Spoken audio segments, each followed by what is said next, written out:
pessoal, esse é mais um ShojoCast e hoje eu não vou estar dando continuidade a nenhuma daquelas séries que eu já iniciei, né? De grandes mangakás, mangás que eu gostaria de se ver no Brasil, que poderiam sair no Brasil. Cada vez que eu escrevo, acho que eu boto um título diferente. Mas eu vou discutir uma questão, né, que tem me intrigado nos últimos tempos e principalmente porque esse tipo de material, seja no formato anime ou mangá, tem se repetido com algumas características. O tema de hoje é Isekai. Isekai quer dizer mundo diferente, outro mundo. E dá nome a um gênero, né, de anime, mangá, que é muito popular e que tem se tornado particularmente mais popular graças a algumas séries de sucesso. No caso, do material feito para o público feminino, que não necessariamente vai ser consumido só pelo público feminino, nós temos como grande destaque Hamefura, né, que tem um nome muito grande, todas essas séries têm nomes imensos, né? Otome, Game, Nohanetsu, Furago, Shika, Nai, Akuyaku, Reijou, Ni, Tensei, Shite, Shimata, que a gente pode dizer que é o anime da Katarina, né? My Next Life as Villainess. All Roots Lead to Down. To Doom, desculpa. To Down não, to Doom. Em que nós temos a protagonista, que era uma otaku, fanática por jogos, né? Aqueles date simulators e outros, e que morre e reencarna como a vilã de um dos jogos favoritos dela. Então, houve uma temporada de Hamefura o ano passado, que fez um sucesso estrondoso, e este ano está para estrear a segunda temporada. Outra característica desse tipo de material, né, do que tem feito sucesso nos últimos tempos, é que eles começam como livro, depois passam para o mangá e para o anime, ou para o anime e para o mangá. No caso de Hamefura, começou como livro, 2014, 2015, depois virou light novel, que é o livro ilustrado.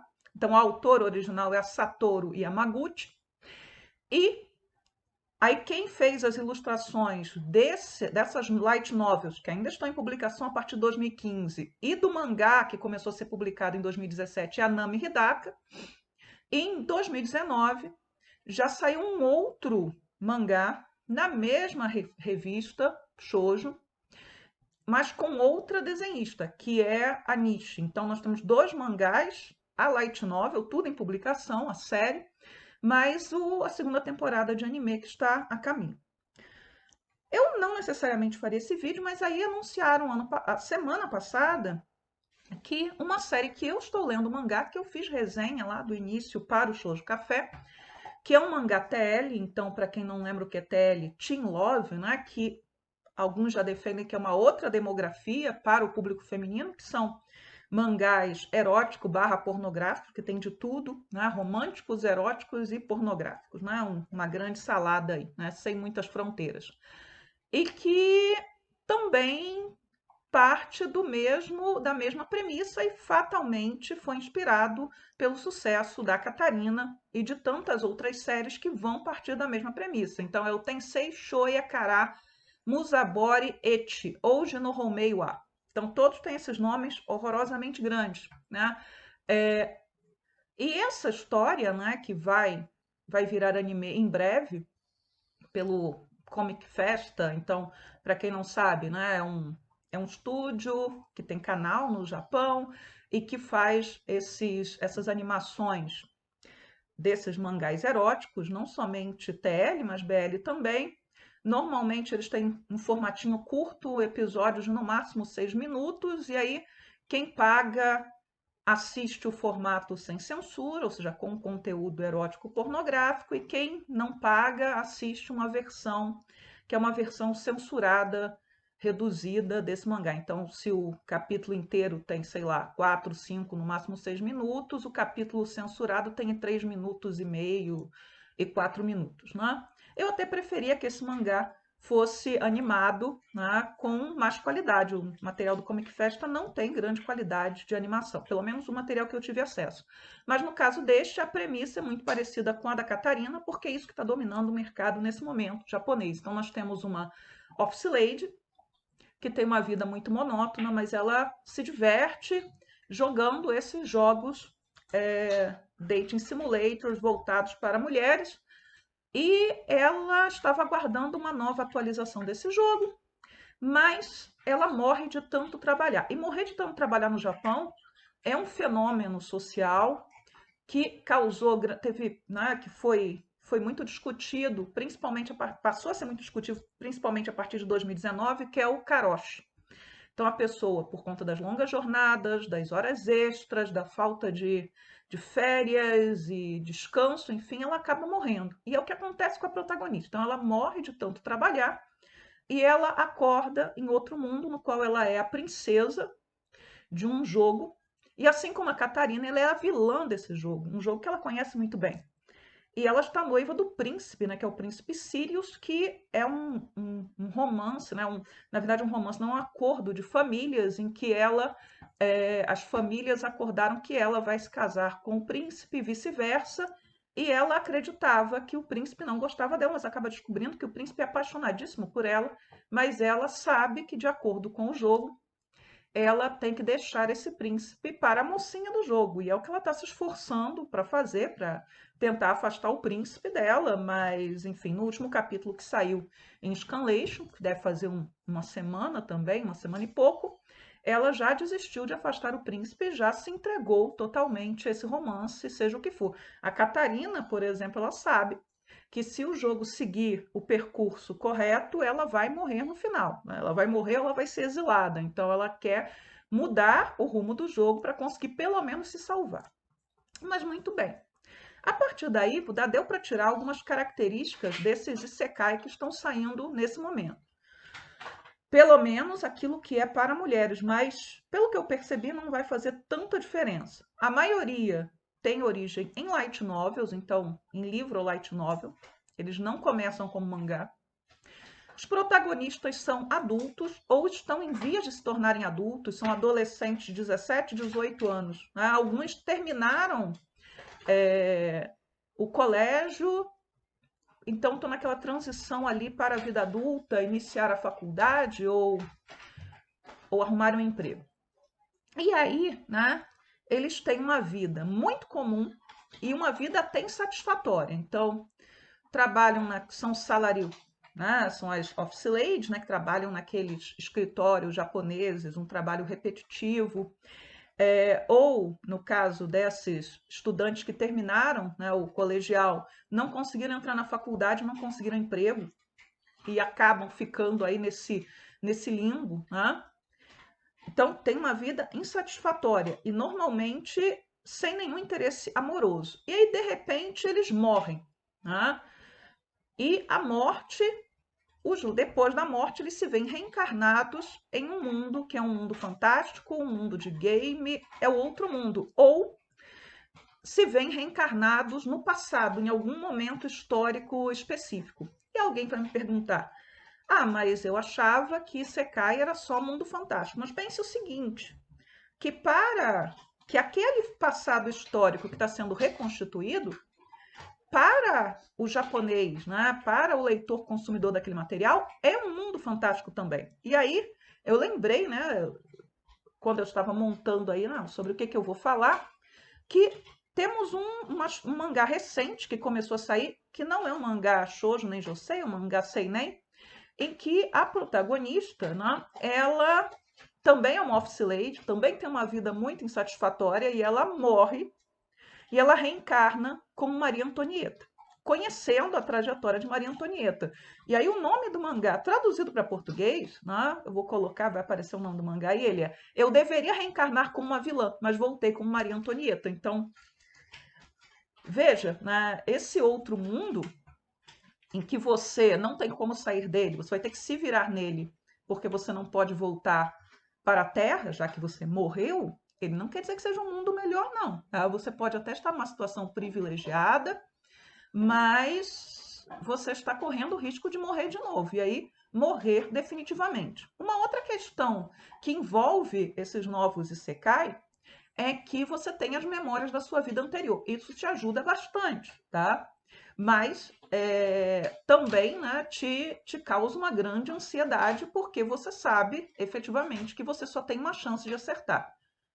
O Isekai, ele é um mangá, né, um material, né, mangá, anime, game, o que é que seja, escapista ao extremo, né, mas ele não vai oferecer um grande conforto para o protagonista. A não ser que você considere, né, que só o fato de você sair da Terra e de uma vida que você considerava muito ruim já é um consolo, tá? Então, não necessariamente você está indo para um lugar melhor. Qual a origem do Isekai? E eu perguntei, né, no Facebook, no Twitter, para que as pessoas me dessem, né, lá o que vocês acham dessa nova onda de Isekai, o que vocês acham de Isekai? E teve uma pessoa que falou assim, poxa, mas Isekai não é somente quando a pessoa morre? Não, né? Ah, então ir para o passado também Isekai? É. Se eu abro a Wikipedia, né, a Wikipedia, ela me deu alguns encaminhamentos interessantes, né? Primeira coisa, né, muita gente falou, Isekai é influenciado por histórias ocidentais, né?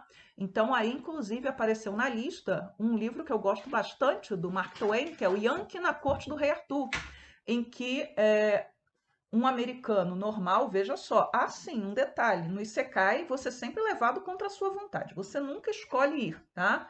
É como a história da moça que viaja no tempo, né? Ela geralmente nunca escolhe viajar, né? As mulheres nas histórias de viagem no tempo, normalmente elas são arrastadas para o passado, elas não escolhem ir para o passado. Então, no Isekai você não escolhe viajar, você simplesmente viaja. Então, no Yankee, na corte do rei Arthur, nós temos um americano engenheiro muito bem sucedido ali, né, extremamente racional, ele acaba levando uma pancada na cabeça. Ele entra numa briga, leva uma pancada na cabeça. Quando ele acorda, ele não está mais na América do século XIX, mas ele está na Inglaterra do século V. Ele está na corte do rei Arthur. Então, ele, um homem tecnológico, um homem da ciência no século XIX, vai estar imerso, porque é isso que o Twain vai colocar, em um mundo de superstições. Tá? Vou parar porque o cachorro está aqui querendo participar também da gravação. Vamos lá, né? Inspirações ocidentais para o Isekai. O Yankee na corte do rei Arthur, que é a viagem ao passado, esse passado que não é um passado real, é um passado imaginado. E não é uma história realista, porque, por exemplo, as histórias de viagem no tempo, que elas são realistas, né? Extremamente realistas. Isso é uma outra história, isso não é Isekai. Pelo menos eu não colocaria na mesma caixinha. Mas tem Alice no País das Maravilhas, Peter Pan, Contos de Nárnia. Porém, a Wikipedia aponta que é uma lenda japonesa chamada Urashima no Ko, ou Ura no Shimaku, né? Urashimaku, que apareceu por escrito a primeira vez no século VIII, então medieval, ainda alta Idade Média, em que nós temos um protagonista que é um pescador, que é o Urashima Taro. Ele salva uma tartaruga mágica. Então ela ficou presa na rede, ele mostra piedade, ele salva a tartaruga e a tartaruga o leva para um mundo fantástico. É um Isekai. Tá aí a origem do Isekai dentro da literatura japonesa. E o Urashima Taro, ele fica nesse mundo mágico por um tempo que ele não sabe o quanto foi. Lá ele conhece uma série de maravilhas, ele encontra uma princesa, ele se apaixona por essa princesa, mas chega um momento em que ele vai voltar. E a princesa lhe dá uma caixa, que me parece muito a ideia da caixa de Pandora. E diz assim: olha, essa caixa é sua garantia de sobrevivência, de felicidade, não abra essa caixa. A primeira coisa que esse cidadão vai fazer quando voltar à Terra, obviamente, é abrir a caixa. E aí ele, de homem jovem, se torna um homem velho e descobre que se passaram 100 anos. Né? Então ele ficou 100 anos nesse mundo fantástico para onde ele foi levado pela tartaruguinha. Então, os japoneses não precisaram da inspiração ocidental para pensar o Isekai, ainda que, né, histórias ocidentais, o Mágico de Oz, enfim, tenham influenciado isso tudo. Também na Wikipedia, né, vai tá escrito que o primeiro material Isekai saído no Japão foi um romance, e eu não consegui achar o nome desse romance em japonês, nem na Wikipedia japonesa, então só está na Wikipedia em inglês, então pode ser um dado a contestar, chamado Wearer from Another World. Então, Guerreiro de um Outro Mundo, que é de 1976, do ano que eu nasci, do Haruka Takashi, que foi o sujeito que criou a série Dirt Pair, que era muito importante lá nos anos 80, e outras séries, né, de aventura barra ficção científica. E o primeiro anime Isekai foi o Aura Battler Danbine, que é do Yoshiyuki Tomino, o cara que fez Gundam, que é de 83. E aí, né, nessa história do Aura Battler Danbine, o protagonista é um adolescente japonês que se envolve num acidente, ele não está morto, e ele é transportado para um mundo pseudo-medieval, onde vai ter dragão, onde vai ter magia e onde vai ter mechas, porque é do Tomino, enfim, tem mecha, tem que ter mecha, ok? Porém, se eu paro para pensar, né, Okinomonchu, que é um dos shoujo de mais longa publicação, ele saiu em 1976 também. E ele tem viagem no tempo. E ele tem uma menina que é, né, interessada pelo Egito, é de uma família rica, é Carol, né, ela é americana, ela não é japonesa, e ela acaba passando por um portal, indo parar no Egito Antigo, que, parem, pensem, é tão fantástico para o japonês médio naquele momento, a leitora, quanto você ser mandado para um mundo mágico pseudo-medieval. Dá na mesma, tá? No início do Okinomonchu, a Carol ela ia e voltava entre o passado e o presente. Então, ela voltava para o presente e era sugada de novo, porque ela tinha sido a escolhida para ir para lá.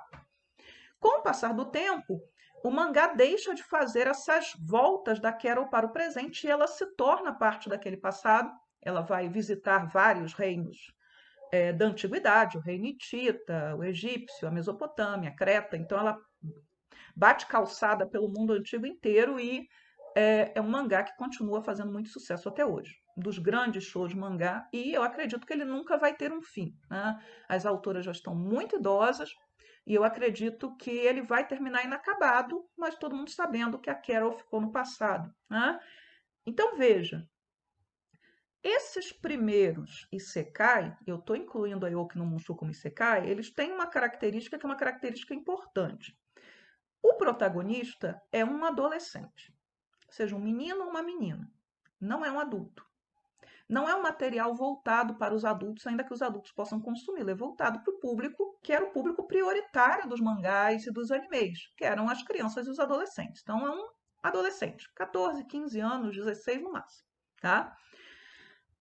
Mas ainda não tínhamos nesse momento, em 83, o termo Isekai. O termo Isekai vai ser usado a primeira vez no Mashinhiro Wataru, que é de 1988, que é o primeiro anime que vai aparecer no Japão sendo chamado de Isekai, usando esse termo. O Mashinhiro Wataru, o protagonista é uma criança, então veja aí o público-alvo, e ele entra no mundo de videogame. 88, eu era criança em 1988, é o momento, né, criança quase adolescente, é o momento em que você tem os videogames. Né?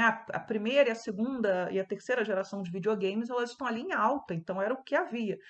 Então, se hoje você entra nos jogos de Date Simulator, jogos de computador, etc., você entrava antes no mundo medieval ou no passado, em que aí você tem a questão da literatura, do RPG, e depois você vai entrar dentro do videogame, tá? Ok, né? Então a gente tem aí esse início desses Isekai.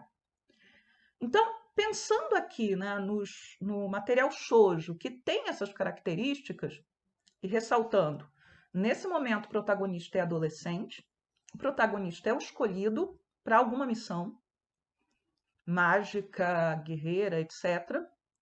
E o protagonista não morre e pode voltar para o presente. No caso das meninas do shoujo mangá, é muito interessante, muito importante isso, porque elas têm família, elas sentem falta da sua família, elas têm raízes. Então, no geral, elas não querem ficar naquele passado distante, elas querem voltar. E aí, a gente vai ter, dentro do mangá, e saiu no Brasil, Fujigyugi. Então, a Miyaka entra num livro e ela vai parar numa China medieval-like, mas que não é a China, né? Onde ela é a escolhida para ser a sacerdotisa de Suzaku, que é um dos 4 animais mágicos. Nós temos guerreiras mágicas de Rei Arte, em que 3 meninas são escolhidas para serem as guerreiras que vão salvar determinado mundo. Então, ó, Fujigyugi é de 1991, vai até 1996. Guerreiras Mágicas Rei Arte, que é um mangá mais curto, vai de 1994 até 95. Em 1996, nós tivemos um anime muito importante, que eu gosto bastante, que é Escafiado para ser anime. Scaflowne foi criado para atrair público masculino e feminino.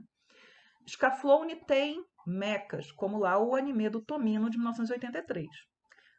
se passa no mundo medieval-like, né, em que é belíssimamente desenhado, então você consegue reconhecer reinos diferentes, com características muito bem marcadas, então é medieval-like, mas você tem tecnologia.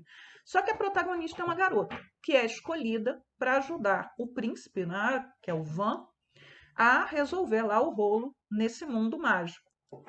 No final de Scaflowne, da mesma maneira, né, que em Fujigyugi, que em Guerreiras Mágicas, esta menina volta para o presente, volta para sua terra, volta para o seu lugar de origem. Ela não fica nesse mundo mágico que parece um passado misturando referências de ficção científica, tá? Muita gente ficou brava no final de Scaflowne porque queria que ela ficasse lá no passado com o príncipe, né? Mas ambos tinham 15 anos, ela tinha muito o que fazer, ela tinha que estudar, ela tinha que se formar, ela tinha que crescer.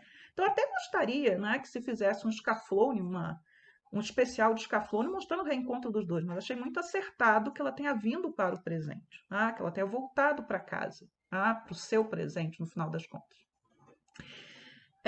Também nesses mangás, voltando para o shows mangá, em que você tem, né,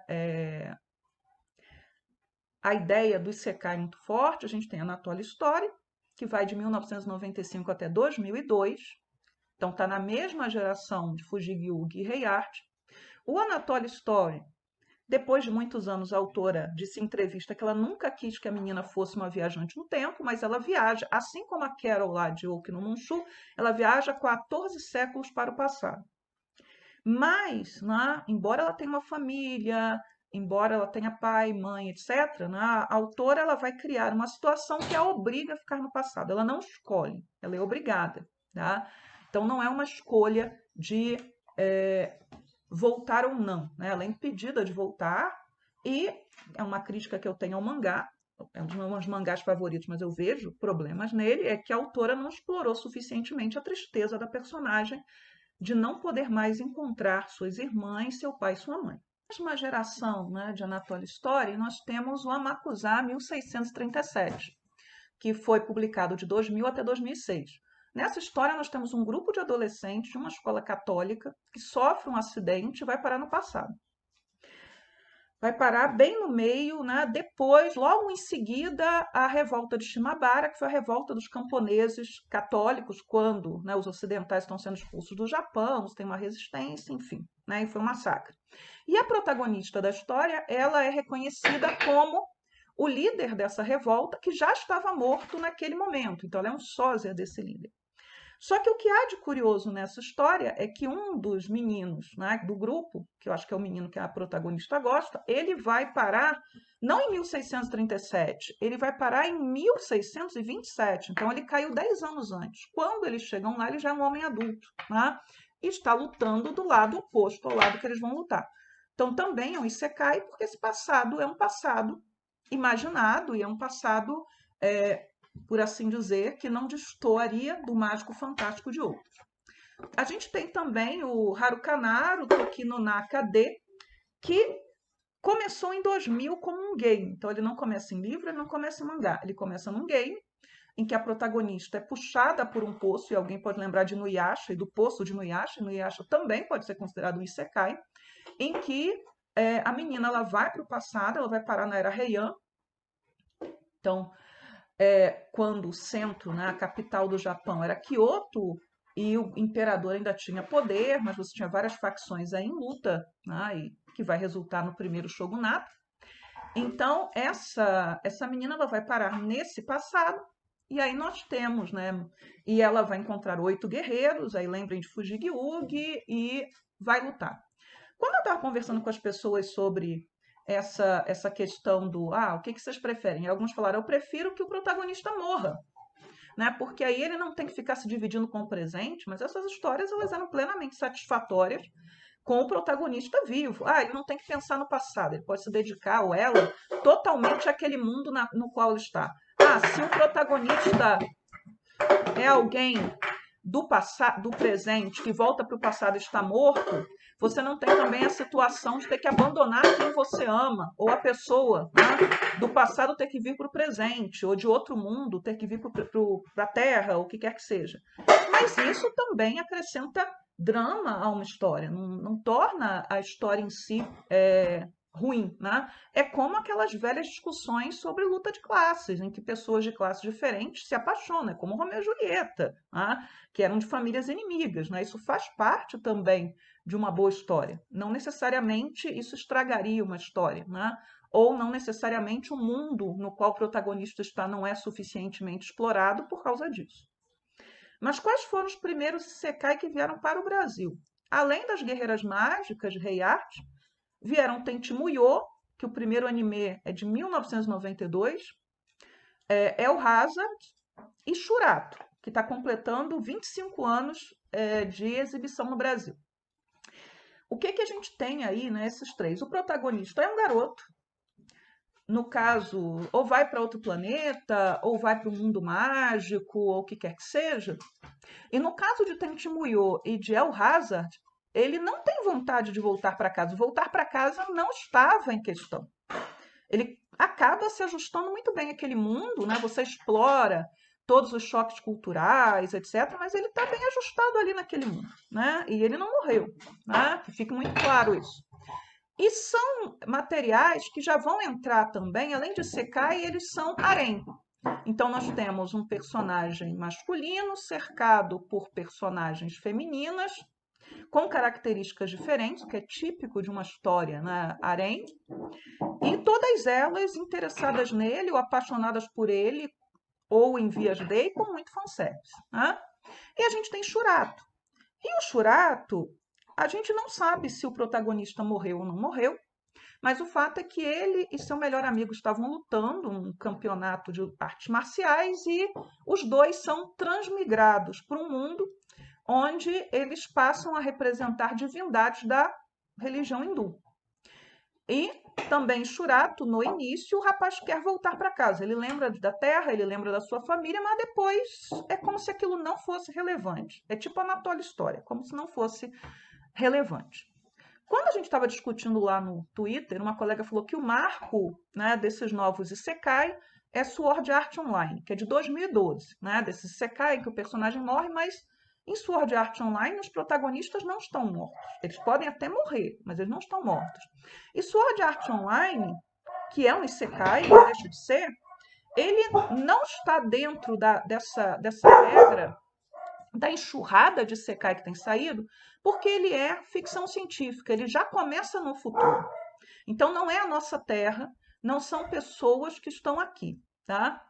Mas aí, né, dentro, né, dessas discussões, alguém trouxe, mas tem um em que o protagonista ele não é ele é o chefe. E aí esse tal Isekai em que o protagonista seria o chefe se chama Yojo Senki, mas ele tem outro nome, né? Tem anime e o mangá está saindo pela Panini. Nesse Yojo Senki, eu fui pesquisar, porque efetivamente não é um material que me interessa, eu não tenho nenhuma pretensão de falar sobre Isekai como um todo, eu falando principalmente daquilo que é para mulheres e fazendo um histórico disso por aqui no Brasil, e um histórico do Isekai. O sujeito ele não deixa de ser um salaryman. Ele é um salaryman, mas que ele tem subordinados a ele. Ele não é um gerente, ele não está numa posição de poder. Né? Ele é um sujeito que maltrata aqueles que estão abaixo dele. Mas tem umas questões aí curiosas. Né? A primeira coisa é que todo resumo, todo material sobre isso destaca que ele é ateu. Então, é um sujeito que está numa posição menor de chefia, que tem um complexo de inferioridade muito grande, tripudia sobre quem está abaixo dele. Ele é mau e ele não tem fé em Deus. Então, isso saltou bem aos olhos, né? Que geralmente não é uma coisa que os japoneses escutam. Aí ele morre e ele vai encontrar Deus, né? Ou um Deus qualquer, seja lá o que for. E aí ele vai ser castigado, porque ele vai ir para um mundo fantástico, que não é o dele, que não é a Terra. Aí ele é assassinado por um desses subordinados que ele humilhou. Então ele vai para esse mundo fantástico, que é um mundo infernal, né? Não é um mundo legal, né, de se estar, e lá ele vai receber um castigo extra, porque estar nesse mundo infernal já era um castigo. Ele vai receber um castigo extra que é voltar como mulher. É claro que isso é para dar fanservice, que tem garotinhas, mas veja que é um duplo castigo. Ele é um homem que ele vai ser obrigado a voltar como mulher e com as memórias que ele tinha da sua vida passada.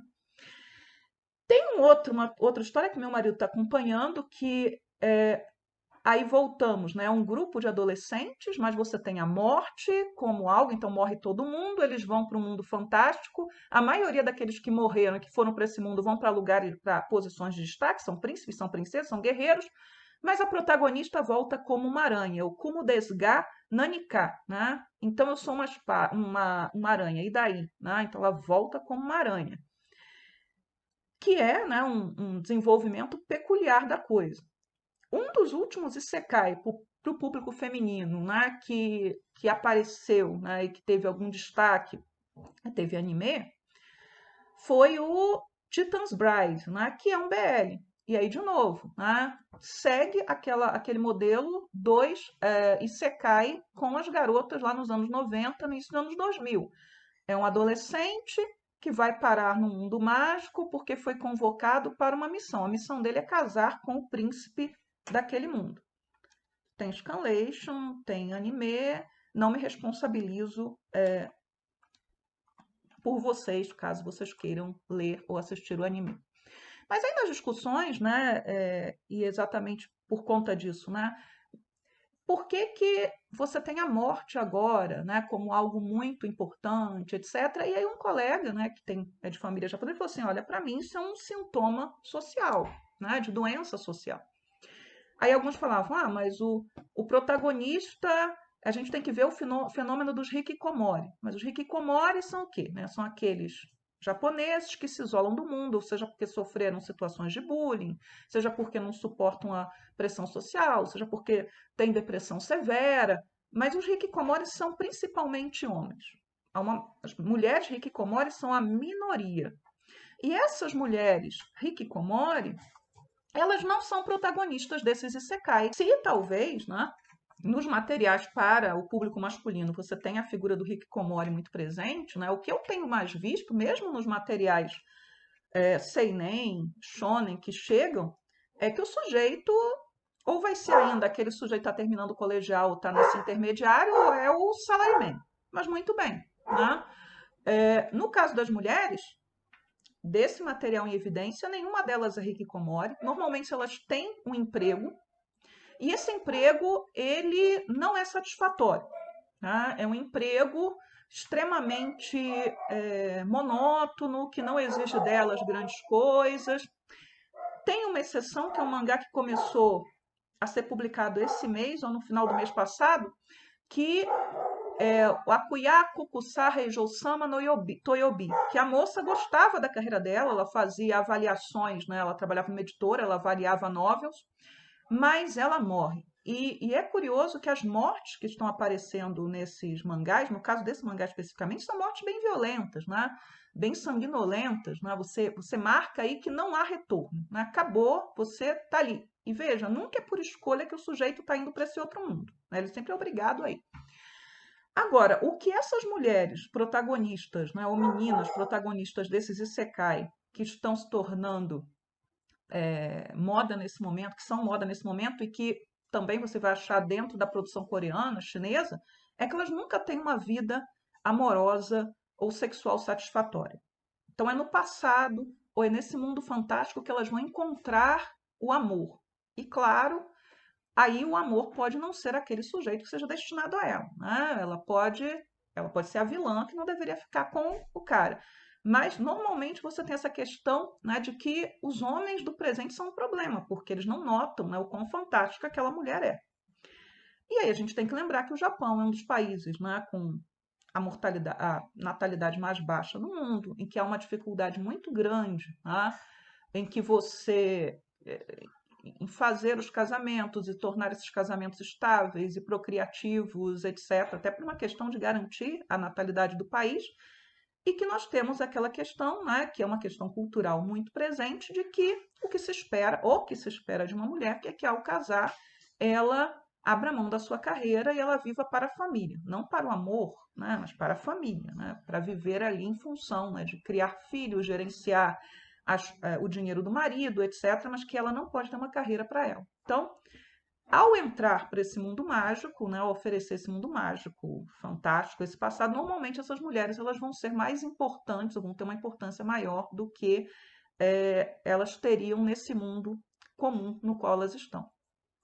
E, claro, há uma questão que é a questão capitalista, que é a superexploração do trabalho, né, ao qual são submetidas essas pessoas. Então, essas histórias também criticam. Então, normalmente, o seu trabalho é insatisfatório e ele também exige muito de você, ele te explora muito. E aí, esse mundo mágico, esse passado idealizado, ele pode ser a saída para que você tenha uma vida muito mais satisfatória. E, oba, como você morreu, você não pode voltar. Agora, há a questão da morte, né? Essa morbidez, né, essa situação da morte, e mortes que às vezes são muito violentas, que desencadeiam, né, essa transição da heroína ou do herói para esse mundo fantástico, algo que não estava presente nos primeiros Isekai, me parece muito preocupante, né? Esse culto da morte. Porque também, no Japão, nós temos altas taxas de suicídio. Então, é você acreditar que somente a morte pode te conduzir a um lugar melhor, né? Esse lugar melhor seria esse mundo, esse outro mundo, esse mundo fantástico, esse Isekai. Então é isso, né? Eu queria fazer algumas discussões, talvez tenha ficado bem longo esse vídeo, não sei se ficou. Houve quem quisesse explicar por questões de ordem psicanalítica, religiosa, o sucesso desse material Isekai e até esses encaminhamentos que são, como eu tentei apontar, contemporâneos, né? Assim, é depois de 2010 para cá que você tem essa enxurrada de material com adultos, jovem adultos, de origem livro e que tem como ponto de partida a morte, tá? Mas não é a minha praia, eu não sou da área de psicologia e nem vou me arvorar a falar de coisas que eu não domino e também não pretendo ver nada de simbolismo religioso aí, tá? Mesmo um Shurato, que tem a religião ali como algo importante, porque são divindades hindus, não está falando de religião. É um Isekai com armadura, naquele estilo que estava na moda naquela época. Então é isso, esse é mais um ShoujoCast. Espero que vocês tenham gostado. Se quiserem comentar, se quiserem deixar like ou dislike, à vontade. Acompanhe os vídeos e quero as opiniões de vocês. Tchau, tchau.